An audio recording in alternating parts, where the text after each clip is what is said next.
चलो बच्चों, let's read this question. The question says chromatography technique is used for the separation of option A small sample of mixtures, option B plant pigments, option C dye stuffs, option D all of the above.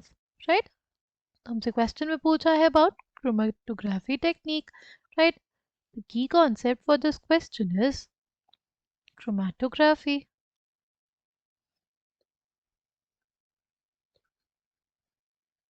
अगर बात करते हैं हम लोग chromatography की, तो basically chromatography एक बहुत ही इनएक्सपेंसिव तरीका होता है to separate the mixtures. Right, इसमें small quantity of organic compound ही यूज होता है. राइट, उसमें हमें जो चाहिए होता है मिक्सचर, वो बहुत ही स्मॉल अमाउंट में चाहिए होता है. राइट, तो इसको लिख सकते हैं हम लोग ऐसे, small small material consumption. Right,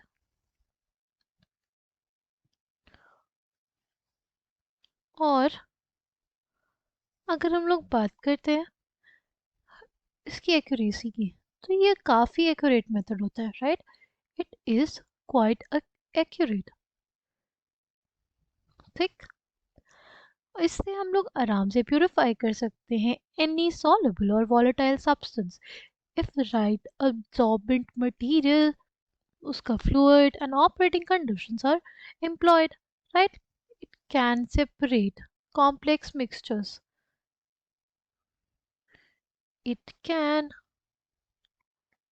separate complex mixtures with great accuracy. With great accuracy. ठीक है, मतलब अगर हमारे पास ऐसे सिंपल सिमिलर कंपोनेंट्स होंगे, राइट, ऐसे सिमिलर कंपोनेंट्स भी होंगे, उनको भी सेपरेट किया जा सकता है बाय क्रोमेटोग्राफी. राइट, अगर बात करें इसमें एक्चुअली होता क्या है, सी क्रोमेटोग्राफी में बेसिकली जो हमारे पास दो फेजेस होते हैं. राइट, उसमें हमारे पास दो फेजेस होते हैं. एक होता है मोबाइल फेज और एक होता है हमारे पास स्टेशनरी फेज.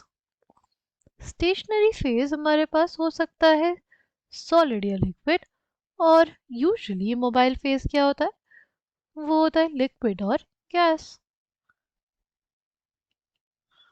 ठीक है, और स्टेशनरी फेज में क्या होता है, सॉलिड और लिक्विड. ठीक है, अगर इसमें बात करें, बहुत डिफरेंट तरीके की क्रोमेटोग्राफी होती है.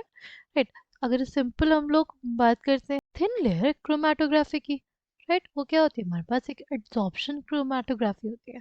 राइट, उसमें क्या होता है, उसमें बेसिकली एक थिन लेयर लगा दी जाती है किसकी, सिलिका जेल. राइट, एक थिन लेयर लगा देती है सिलिका जेल और अलुमिना की. राइट, ग्लास प्लेट रहती है उसके ऊपर. ठीक, और फिर हम लोग क्या करते हैं, फिर एक उस पे 2 सेंटीमीटर के स्पॉट पे क्या लगा दिया जाता है, एक डॉट लगा दिया जाता है. ठीक है, फिर हमारे पास उस डॉट पे हम लोग क्या लगा देते हैं, हमारा मिक्सचर. इसको डिप कर देते हैं किसमें, इलेवेंट में. जो कंपोनेंट्स ऑफ मिक्सचर हैं, components of mixture move up along with the इलेवेंट. Right, वो डिफरेंट डिस्टेंसेस पे चले जाते हैं. Right, depending on their degree of adsorption. ठीक है, और इसकी वजह से हमारे पास क्या हो जाता है, सेपरेशन हो जाता है. तो ये बात हुई थिन लेयर क्रोमेटोग्राफी की. ऐसी हमारे पास क्या होती है, पेपर क्रोमेटोग्राफी. नाउ अगर बात करते हैं क्वेश्चन की, हमें क्या बोला है, chromatography technique is use for separation of option A small sample of mixtures. ये स्टेटमेंट हमारे पास करेक्ट है. स्मॉल सैंपल्स ऑफ मिक्सचर रहते हैं तो आराम से हम लोग क्रोमेटोग्राफी टेक्निक को यूज कर सकते हैं. राइट, अगर बी है हमारे पास, ऑप्शन बी है प्लांट पिगमेंट्स. प्लांट पिगमेंट्स के लिए भी इसको यूज किया जा सकता है, क्योंकि प्लांट पिगमेंट्स भी बहुत क्या होते हैं, कम अमाउंट में प्रेजेंट रहते हैं. राइट, इस वजह से इसको इजीली यूज़ किया जा सकता है।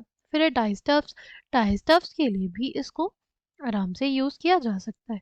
ठीक है, इसीलिए हम लोग बोलेंगे कि जो क्रोमेटोग्राफी टेक्निक होती है, it can be basically used for all of the above. Correct answer for this question will be option D. ऐसा क्यों? ऐसा इसलिए क्योंकि हमारे पास ये बहुत इनएक्सपेंसिव है, स्मॉल मटेरियल कंजम्पशन होता है, एक्यूरेट तकनीक होती है, राइट।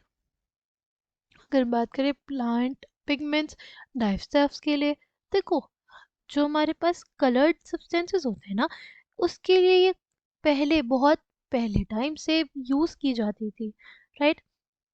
जो कलर्ड सब्सटेंसेस प्रेजेंट होते हैं इन प्लांट्स, उसके लिए ये सबसे पहले यूज़ की गई थी।